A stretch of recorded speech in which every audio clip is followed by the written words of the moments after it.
Last 3 years আমি শুধু ভেবেছি, প্ল্যান করেছি এবং আইডিয়াগুলো নোট করেছি। বাট যদি আমি লাস্ট 3 ইয়ার্স দেখি আমার লাইফ থেকে, আমি দেখব আমার অ্যাচিভমেন্টের পিচটা একদম শূন্য।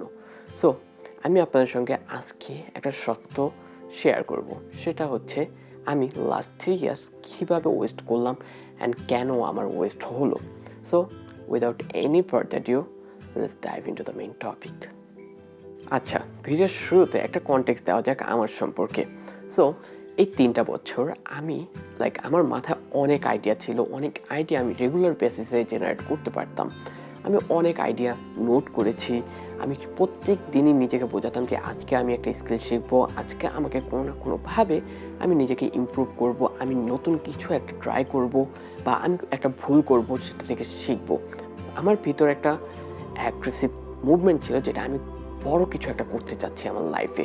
বাট আমি শুধু একটা স্টাক হয়ে যেতাম একটা পর্যায়ে এসে। আমি জাস্ট সেই আইডিয়াগুলো নোট করতাম, স্কিলগুলো শেখার কথা ভাবতাম, আমি বড় কিছু করতে যেতাম, সেটা জাস্ট স্বপ্নে দেখতাম। বাট মূলত কাজ করার ক্ষেত্রে আমি সবসময় নিজেকে বলতাম যে আমি আগাচ্ছি, আমাকে আরও প্রোগ্রেসিভ হতে হবে, আমাকে আরও ভাবতে হবে এটা নিয়ে, আমি একদম পারফেক্ট হয়ে তারপরে আমি এই কাজটায় হাত দিব। সো এই একটা ভুল, এই পারফেক্ট হওয়ার একটা নেশা আমাকে এই 3টা বছর আটকে রেখেছে। যখন আমার নিজের সমস্যাগুলোকে আমি ব্রেক ডাউন করতেছিলাম, আমার 3 বছরে আমি যে ভুলগুলো করেছিলাম সেগুলোকে খুঁতে খুঁতে বের করতেছিলাম, তখন যেই রিয়েল প্রবলেমটা অ্যাকচুয়ালি আমি পাই সেটা হচ্ছে আমি ভয় পেতাম।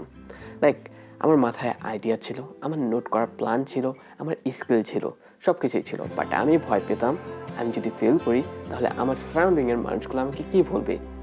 আমি ভয় পেতাম আমি যদি কাজটা পারফেক্টলি ডেলিভার করতে না পারি তাহলে কি হবে। আমি ভয় পেতাম আমি কাজটা শুরু করলে মানুষ আমাকে কি বলবে।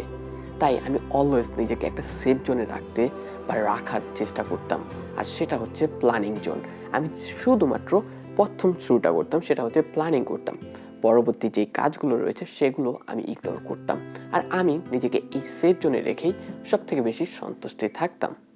আর এই একটা কারণ, যার কারণে আমি অলওয়েজ আটকে যেতাম এই 3 বছরে। আমার 3 বছর শুধু ওয়েস্ট হয়েছে এই প্ল্যানিং জোনে বা এই সেফ জোনে। জাস্ট আমরা যখন প্ল্যানিং করি তখন দেখবেন আমরা অনেক বেশি প্রোডাক্টিভ ফিল করি নিজেদেরকে, যে মনে হচ্ছে আমরা কিছু করতেছি, বাট অ্যাকচুয়ালি আমরা প্ল্যানিং করা মানে আমাদের প্রোগ্রেস হচ্ছে না, বরং আমরা নির্দিষ্ট জায়গায় আটকে আছি।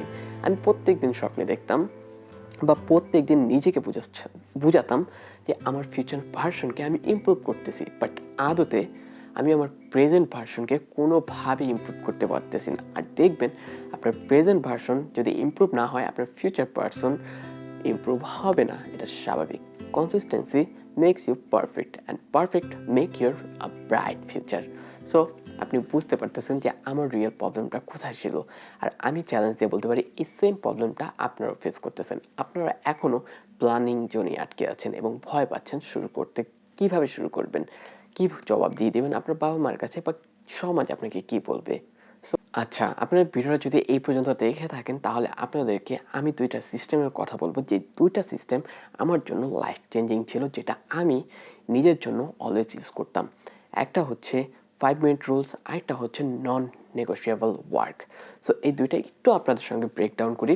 সো এই 2টার মাধ্যমে আমি বুঝতে পেরেছি 5 মিনিট রুলসটা হচ্ছে আপনাকে প্রতিদিন মিনিমাম 5 মিনিট কোনো বিষয় নিয়ে ঘাটাঘাটি করতে হবে, বা কোনো বিষয়ে ফোকাস হয়ে সেটা নিয়ে কাজ করতে হবে। জাস্ট 5 মিনিটস, নট মাচ আর মোর দ্যান 5 মিনিট।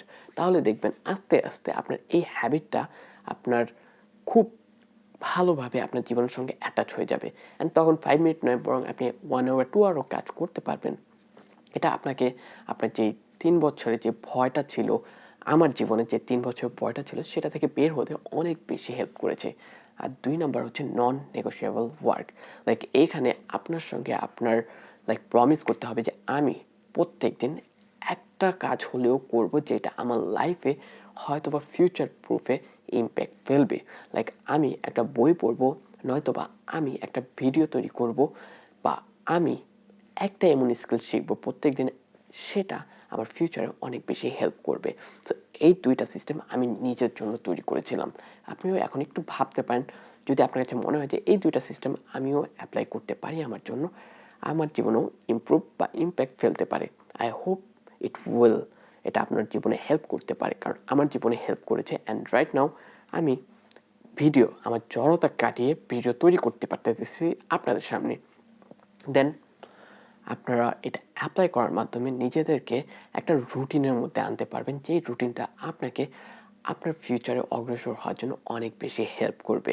সো আমি মনে করি এই দুইটা সিস্টেম আপনার জীবনে অ্যাপ্লাই করা উচিত। আমি আপনাদেরকে জোর করছি না, আপনারা ভেবে দেখবেন। So I hope it will helpful and you will love this. So ভিডিওটা দেখতে দেখতে শেষ মুহূর্তে চলে এসেছি, ভিডিওটা এখানে এন্ড করতে হবে। বাট তার আগে বলবো, প্লিজ নিজেকে সেফ জোনে রাখবেন না, জাস্ট প্ল্যানিংয়ের পর্যায়ে থাকবেন না, বরং ছোট স্টার্ট করুন, দেখবেন আপনার লাইফে অনেক বড় ইম্প্যাক্ট প্লে করবে হয়তো ফিউচারে। সো আজকের মতো ভিডিওটা এখানে শেষ করতেছি। আমার ভিডিওটা যদি বিন্দু পরিমাণ আপনাদের ভালো লেগে থাকে তাহলে অবশ্যই লাইক করবেন, কমেন্ট করবেন, and don't forget to subscribe my channel. আপনাদের একটা সাবস্ক্রাইব আমাকে অনেক বেশি মোটিভেট করে তোলে। ধন্যবাদ আপনাদেরকে। আসসালামু আলাইকুম।